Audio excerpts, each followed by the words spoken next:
Hello everybody, my name is Raccoon Bro and welcome back to another reaction video.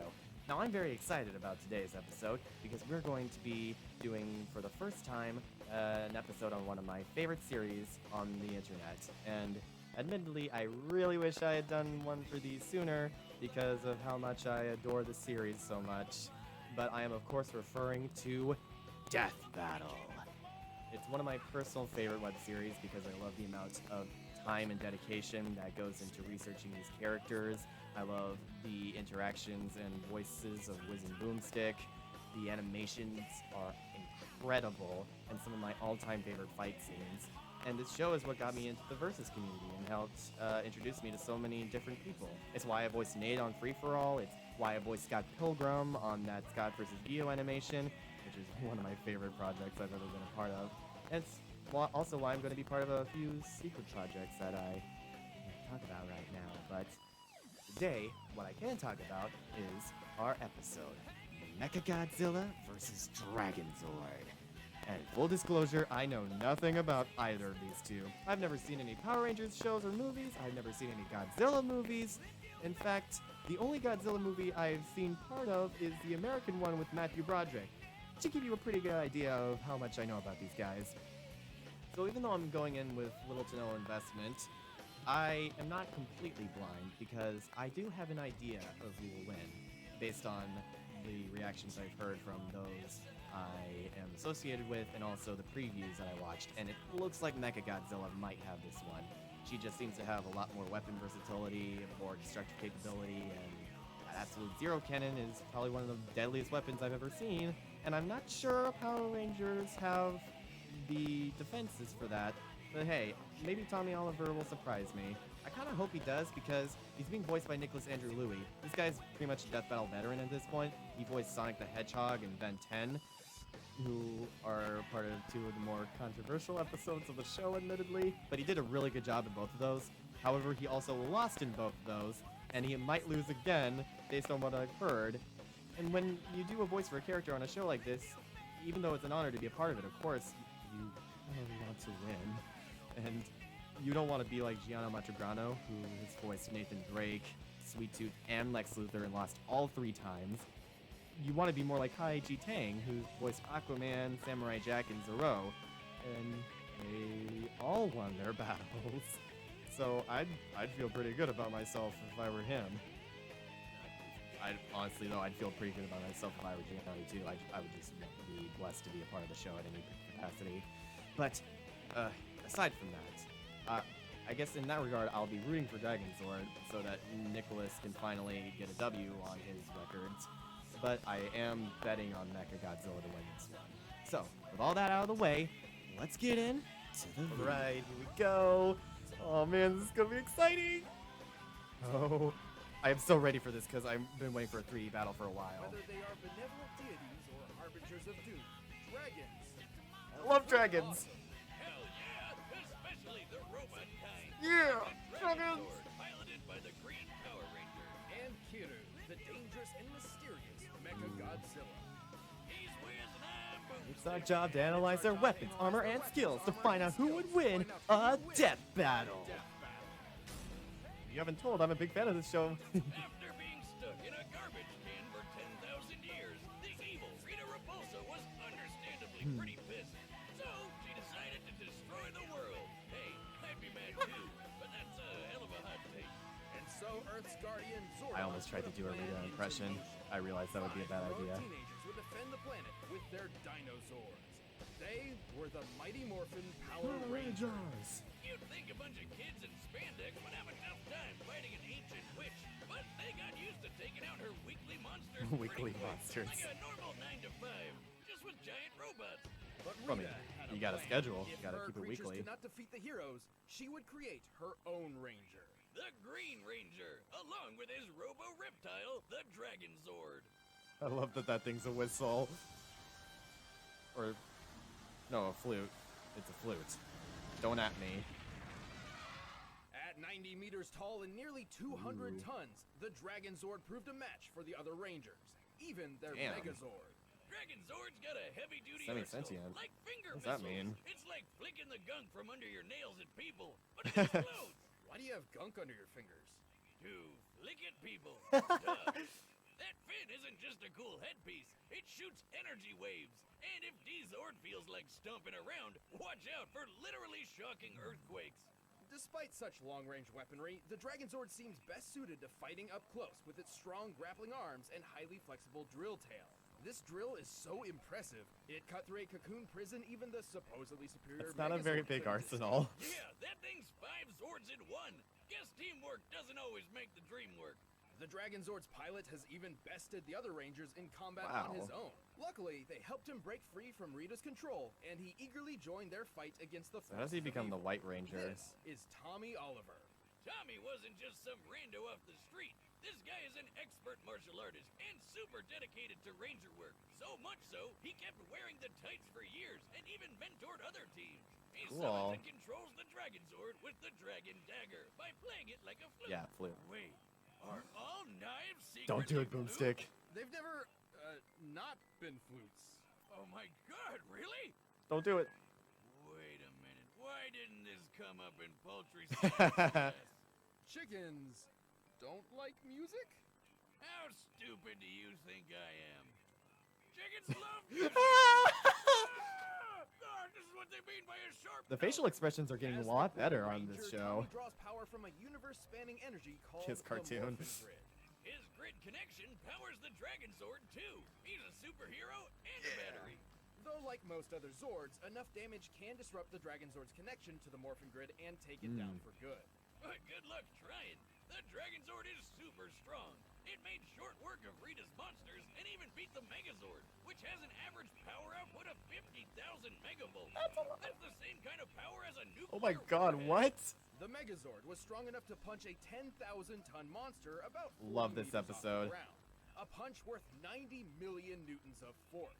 The Big D can even fly past escape velocity and reach the moon. That's over 30 times the speed of sound.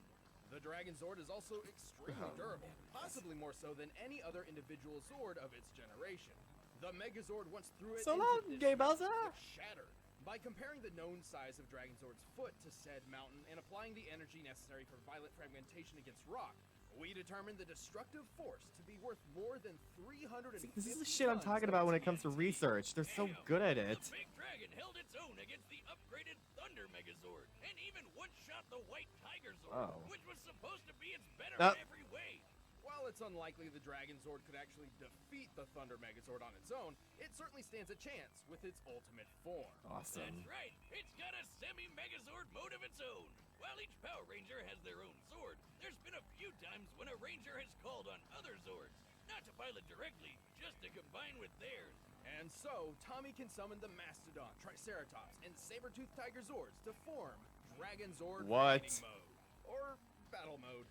Or Dragon Megazord. He never really said his name. Well, it's mighty I powerful get that feeling. and turns its tail into a drill spear that kills basically everything in one shot. Interesting. Seriously, it never lost a battle against anything Rita threw at it. So, why don't they always use that? And Rita's magic is devastating enough to obliterate an entire floating island. Sadly, Tommy would lose his control of the Dragonzord when he lost his powers to his one weakness. A magic candle! What? Oh no! Look out for slowly dripping wax! But powers or no powers, Tommy kept fighting the good fight, eventually regaining his original Morphin abilities with the Master Cool. Morpher. Perhaps one day, the Dragonzord will rise again. Dragonzord! And he will rise again on this Death Battle episode. Maybe he'll have a better chance, who knows? The year was 1954, less than a decade after Japan was bombarded with the first atomic weapons. The nuclear age had begun. But one of these atomic weapons woke something up. Godzilla! It's Godzilla! This ginormous radioactive kaiju decimated Japan. Things looked pretty bad That's until a awful. scientist deployed a I'm sure bomb the movie's strong good. enough to kill the monster. The Oxygen Destroyer, which does exactly what it says on the tin. Right. Dr. Serizawa's bomb could specifically target and destroy oxygen molecules, liquefying most living tissue. Okay. This weapon was so dangerous, Serizawa feared its very existence threatened the entire human race. So he went down martyr style, taking out Godzilla and all knowledge of his weird bomb. All Godzilla's bones. Probably for the best. Still, a weapon like that might have come in handy when a few decades later, Another Godzilla? another Godzilla showed up. Surprise, bitches! How many Godzillas Turns are there? out, Japan Jeez. had been the target of many different types of kaiju for years and had developed an anti-monster defense force to combat them. Like a Unfortunately, Jaeger their system, super powerful perhaps? Maser cannons barely even scratch this new Godzilla. Just look at him. Damn. Hair. Like the oxygen destroyer before, Japan needed a new weapon to combat Godzilla. They gathered their foremost experts in the fields of robotics, microwaves, low-temperature physics, and someone whose work can only be described as cybernecromancy. Together, these leading scientists Oh my God, developed it a looks so revolutionary freaking weapon cool. like nothing before it. Mechagodzilla!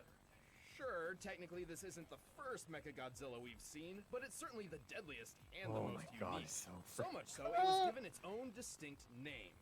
Kiru, a combination of kanji meaning machine and dragon. Here I you can't stop saying it. It just looks so I'll damn stick cool. with Mechagodzilla, thank you. Standing 60 meters tall and weighing 40,000 tons with full gear, this badass cyber monster is loaded with all sorts of weapons. Rocket launchers, rail cannons, grappling wires, spinning drill hands, a battering ram jetpack, and even retractable Assassin's Creed blades with an Damn. extra zap. And just like Zilla himself, Mecha G fires laser beams. Who doesn't from love his a good mouth. Assassin's Creed This blade? twin Maser cannon is twice as powerful as the Maser guns that successfully killed other non-Godzilla giant monsters. Kiru is certainly skilled in melee combat and is surprisingly athletic Oh for its my size. God. Look at it go! However, with its enormous arsenal, it is far better suited to long-range strikes. Like with its ultimate weapon, the Absolute Zero Cannon. Damn! So it's like a This super this ice makes me beam? so happy. As the name I suggests, need to see it these unequivocally movies. brings its target's temperature to absolute zero, or 0 Kelvin. But this beam isn't just freezing its target, it's literally destroying all of its existing energy at once. A practically impossible feat How is of Tommy gonna physics. beat that? This results in crushing the entire target from I within don't see at how an he's gonna be able to atomic beat level. it. Oh my god. Zilla! Nice. Speaking of which, Kiru is actually built around the skeletal remains of the original Godzilla, giving them all the size and strength of This is the king also of the preview monsters. stuff. So it's kind of like they're pulling off a robotic weekend at Bernie's with This old is man new. Godzilla's bones? Amazing. Kiru also utilizes biochemical and molecular-based DNA computers. I love that trope. Which are actually based on real-life experimental technology.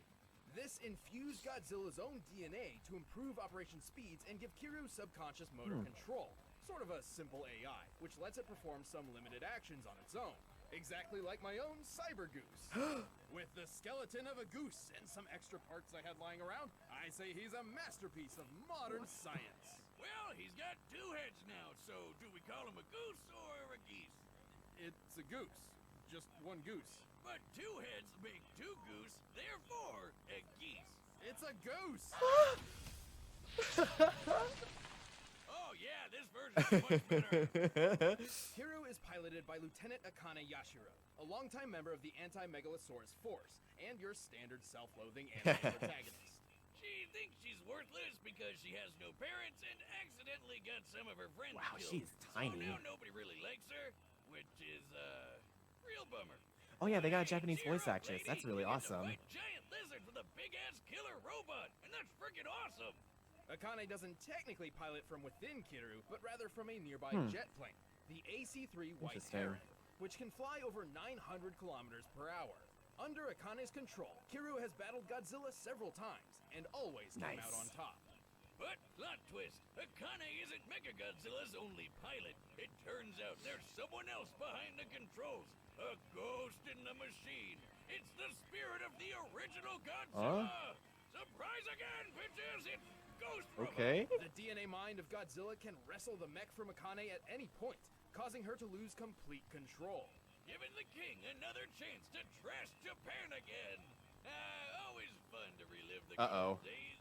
Though it is strongly implied Akane and Kiru came to an understanding of sorts, realizing that they were each shadows of a tragic past struggling to find purpose in life.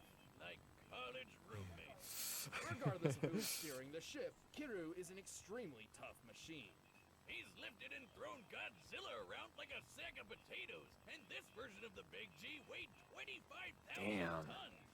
Kiryu actually survived being at the epicenter of its own Absolute Zero blast, and multiple direct hits from Godzilla's atomic breath attack. Which is even strong enough to overpower the Absolute Zero.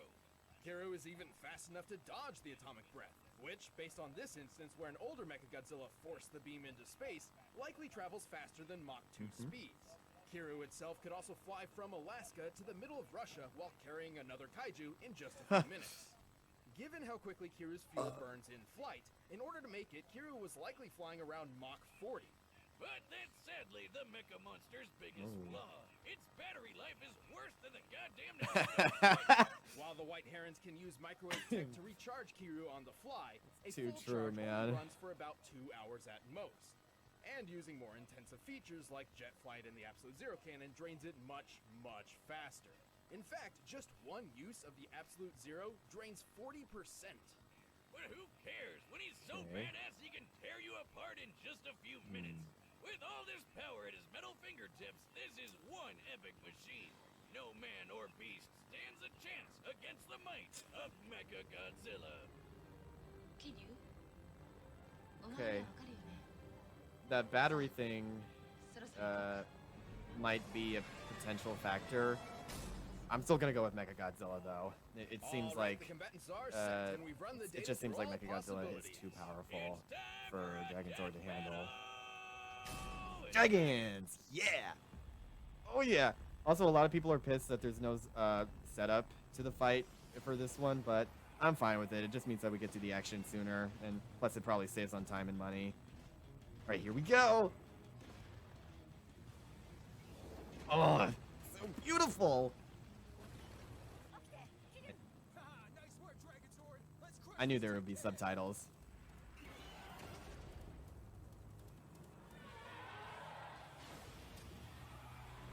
Oh, man.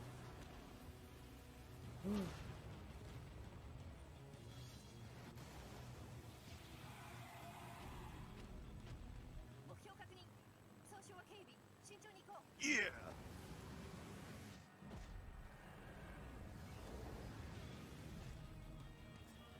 Now that would have been a pretty good setup for a fight. Logo.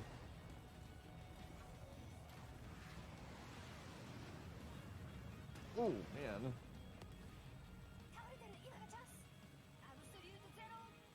Oh, man. Already? Oh no, you don't!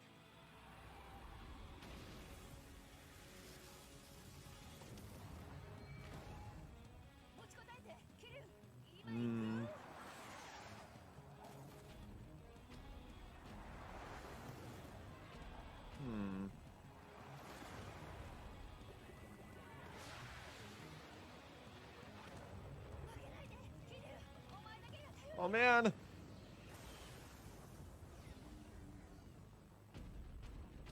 Did she die? Oh, this is so beautiful looking.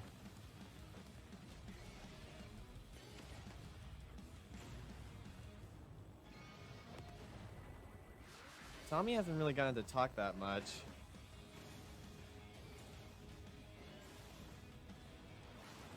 Oh well. Oh, but he's getting ass whooped right now. This isn't working.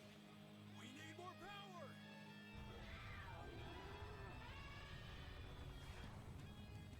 Come together!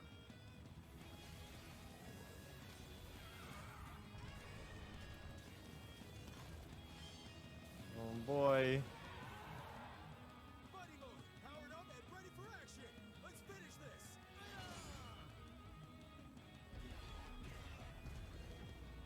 Ooh.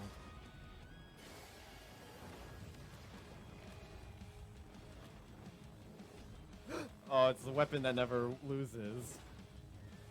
Although it's probably gonna lose. Oh!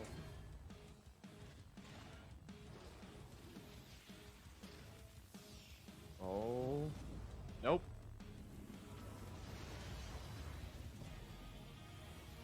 Oh. Is that it? Keep going, we've got this! Uh-oh. Oh no! Pull back, pull Oh no.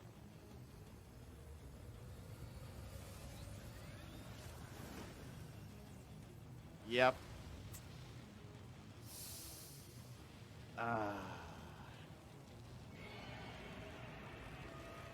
I was afraid of that.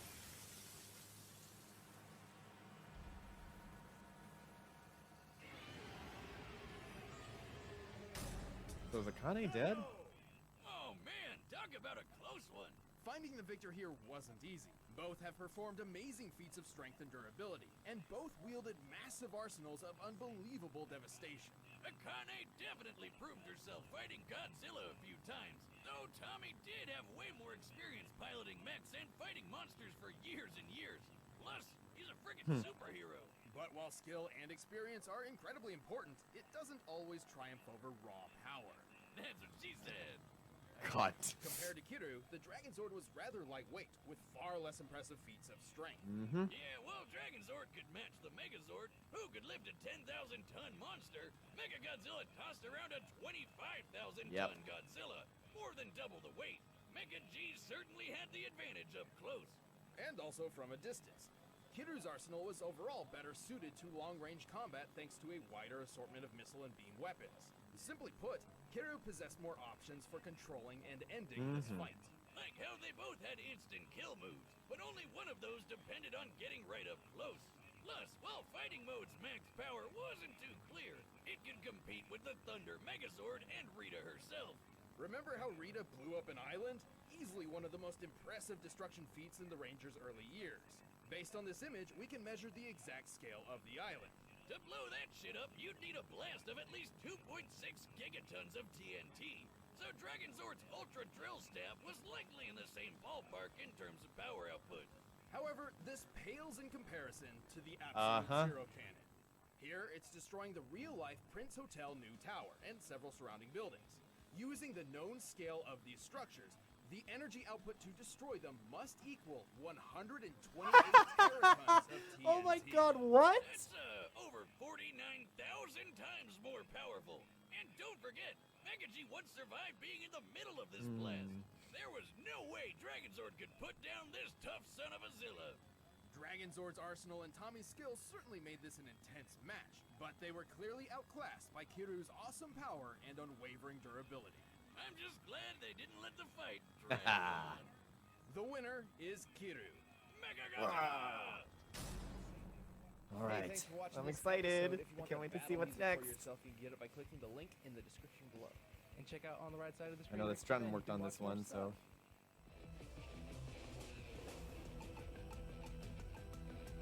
Oh, man. Man. I'm sorry, Strutton, but...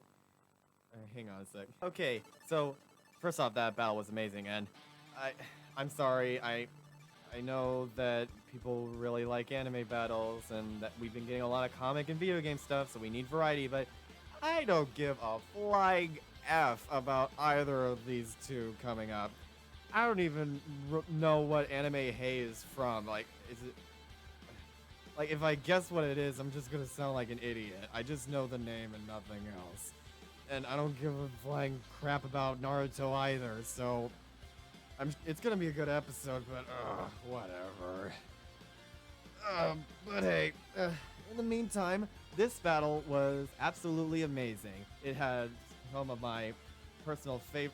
The art style was absolutely incredible for this. Because there were a lot of parts where it started to get a lot outlined, and the environment was incredibly detailed, and the movement on the character models was fast and expressive, despite, you know, the lack of expression. They have to be fast and expressive since they don't have any faces. Yeah, Wiz and Boomstick were definitely on point too. That goose joke really got me. And and that knife one where Wiz put it up to his mouth was also really good. And I was right, the Mechagodzilla would win. And it certainly helped, though, that I have friends who know about this kind of stuff, but it also seemed pretty fairly easy to ascertain from the analyses, because in Wolverine versus Raiden, the only way Wolverine could have won is if Raiden had lost his battery power, but there was no way that was going to happen before Raiden could have killed him 20,000 times over. So, kind of the same principle here. So, this was a really fun episode.